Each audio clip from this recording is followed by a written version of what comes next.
TMJ. Oo. Nagkano po ito na July 2nd week na ano siya, in pain. Tapos Okay. mga 1 month na po ngayon. Yan, pag in pain, automatic adjust yan. Pero kung minsan may mga mild click tayo na ano, wala namang nagiging problema, may click lang. Hindi ko talaga. Pinag-aaralan ko muna kung a-adjustin. Pero pag ito in pain, yan, adjusting ko talaga. Pero ngayon sir, hindi naman na masyado. May Pero time po na may ngawit pa rin. Or, pag kumakain ka, hindi man na po masyado. paano siyang ano? Paano hindi masyado? May, Pag may pakiramdam kang alam mong may mali or wala na? Nung first 2 weeks po. Baka naayos mo na sarili mo. Kasi minsan, kakaganon natin, no? Kasi minsan sinusubukan natin, eh. Minsan ginaganyan natin, eh. No? Minsan sumusunod din yan pag mga mild lang pagka-adjust ng condyle. Ginaganon ba minsan natin yan, no? Minsan nadadali natin yan kaysa sarili lang natin. Pero kung wala na sumasakit, eh, wala na tayong no need na adjustment. Kaya lang may time po kasi pag napapamali yung ano ko, Masakit. yung galaw, yung buka ng bibig na ano siya, tumutunog. Tapos, Para pong yung buto na gumagano. oh, may mga nangyayari talaga gano'n, no? Ano? Ah. Ganyan ba? Ano? Ganyan ba? Parang na mo? Ayan, parang may pitik, oh. Opo, may tunog ng unti. Ayan. Minsan nga, parang naglalak pa ako. Pero syempre, ako kaya kong kontrolin yung sarili ko. Sa hikab. Tsaka yung kakain ka, ang tagal mo nakasarado yung bibig. Uy, pagkain! Ginanon mo kagad. Tutunog pa yan, eh. Kaya ang ginagawa ko dyan, lalo pag ang tagal nakamotor, naka-helmet, ginaganon-ganon ko sa helmet ko. Tapos maghihikab tayo pag gano'n, no? Tandaan yan sa may mga nagkakaroon ng problem sa jaw. Pero ngayon, sir, wala naman ng pain. Okay na. Wala na. No need, no, no. Wala na po ito po. Nga, Sara. Wala naman. Pero sabi niya minsan So, nahihirapan. may time po kasi nabalik siya. Pero yung pain po, hindi na ganun pa. Ibig sabihin na overcome mo na yung ano, eh. Ganun ka? Sara. Walang pain? Wala na. O wala. No need. No need. Eh, baka pag baguhin ko yung posisyon niya, no? Ibalik mo na nung nakaraan kasi ginaganon-ganon mo siya. Dumulas na siya. Pag ginanon ko yan, pag naobserbahan mo, master, ibalik mo na lang sa dati. Mas komportable ako sa dati. Baka naibalik mo na yan kasi ito lang, eh. Kumbaga, July lang, eh. August pa lang, eh. July 20. Lapit pa lang nun. Linggo lang. Kumbaga, baka nadali mo na siya. Kaya hindi ko yan basta-basta ina-adjust. Based sa inyong sasabihin, sa assessment ko sa iyo. Kasi pag nahihirapan kayong umanga, yan, mas maganda yan. O kaya hindi nyo maisara. O kaya pag ginanganga nyo, ganun pa karoon na masakit pag ginanganga. Hindi man na po ko siya ngayon. Nung second week po. Ngayon, masakit. Eh ngayon, wala na. Ano mo na pala eh. Wala namang Pero tumutunog. may time kasi na ano po Kamusta siya. minsan dito ko pinakain na lang. Nung time po na yun, na nahihirapan ko mamaya. Kaya nilulunod ko na yung pagkain. I mean nga, dati nga nasira. Oo. Eh bago-bago lang nga eh. Siyempre kakaganon mo, dumulas na rin siya. Eh baka naayos mo na yung sarili mo. Eh katulad yan, wala namang problema. Gusto mo yung baguhin ko pa yan, baka may sumakit lang. hindi, dito kasi, hindi ko talaga basta-basta pepektusan yan pagka alam kong naayos nyo na. Kasi minsan talaga may mga kilos tayo, siyempre may sumasakit sa atin. Ginaganon-ganon din at sinusubok-subukan natin. Dumudulas din naman yan, lalo kung kumakain tayo. Minsan natsatsambahan na natin. Pero kung talagang hanggang ngayon, eh, masakit pa rin. Eh, adjust natin. Pero kung wala, no need. Baka magbago lang yung pakiramdam mo mamaya. Pag in-adjust ka, sabi mo, master, ibalik mo na lang sa dati. Hindi nagano ka lang, nagkaroon ka lang nasaktan. Nagbayad ka pa, nasaktan kita, nagbayad ka pa. Hindi ko naman gagawin yun. Siyempre, assess ko muna kayo ng tama. Okay? Bukod dyan, ano pa? Okay naman. Sa likod po. Ayan, dyan na lang tayo mag-focus. Pero hindi po ito ipin. Ano lang, parang napapasin ko. Reset ka lang. O, reset, pwede naman. Reset dito. Straight po. Taga Bicol din ba siya?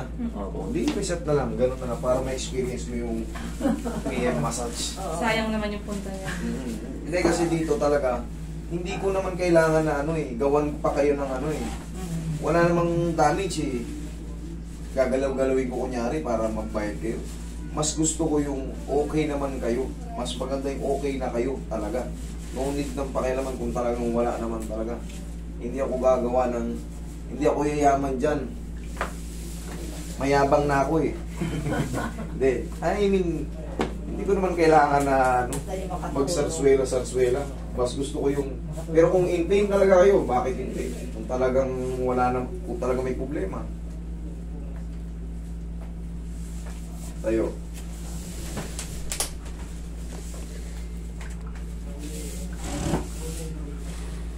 Baka nadali mo na idol eh. Higa kang patagilid. Kakaganon mo yun, oh. Dumulas na. Kasi konti lang may problema eh. Oh, tupin mo. Yan. Sige, tagli mo na. Ah, Ang dami. kabilang side. Ngayon ka lang na ganyan. Yan yung mga ano, sa bulging, mas maganda talaga kahit papano. Sa loob ng kalahating taon, pag bata-bata pa tayo, na-reset tayo. Ang sarap sa pakiramdam. Pero pag kayo ay umiidad na, pa-senior na, sa loob ng 3 buwan, reset. Dapat na isa. Oo, kasi paghandaan nyo yung ano, senior citizen age, medyo humihina yung mga joint natin. Dapat. Mas masarap yung na-reset yung mga joint natin. Kaya para yung mga biglang kilos, biglang abot. Alam mo naman, pag umiidad ka, dati kaya mo yung magagaganon ka agad eh. Minsan, may tumutukod. Eh, pangkaraniwan yun. Pero pag na-reset kayo, cracking, stretching, tapos massage, solid, sarap sa pakaramdam. Tamitong kayo. Para makita kayo sa camera. Para kayong ano dyan. Makapasupo eh. Supo ka na. Masipa ka dyan. Supo ka na doon.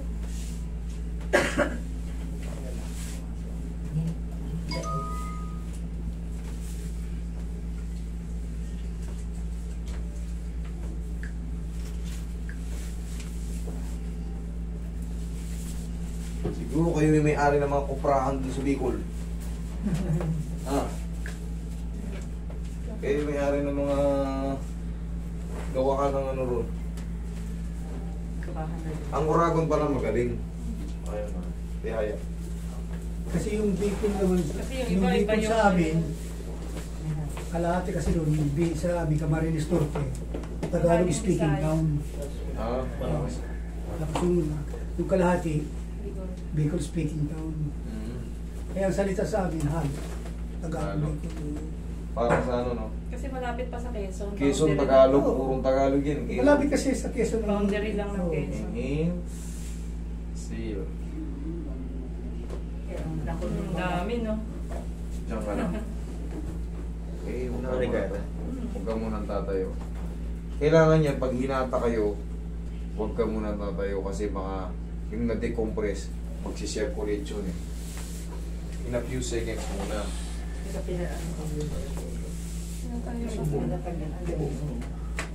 Ganun ang tama ka. Kailangan kumikot pa tayo kasi dito gagawin.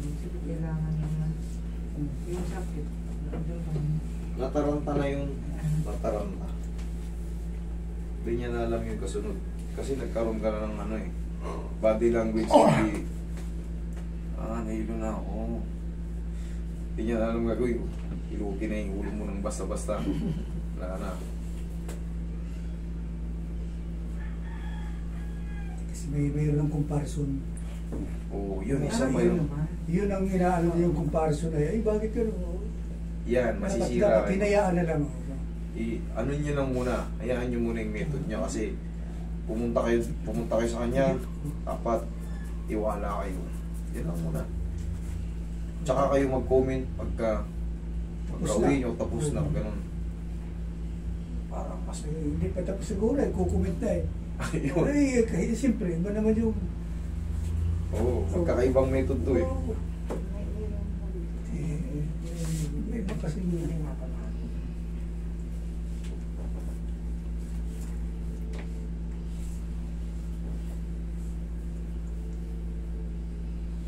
Parang pagpapagawa ng sasakyan din yan. Subukong magpagawa ng sasakyan. Kinalkal yung ano mo.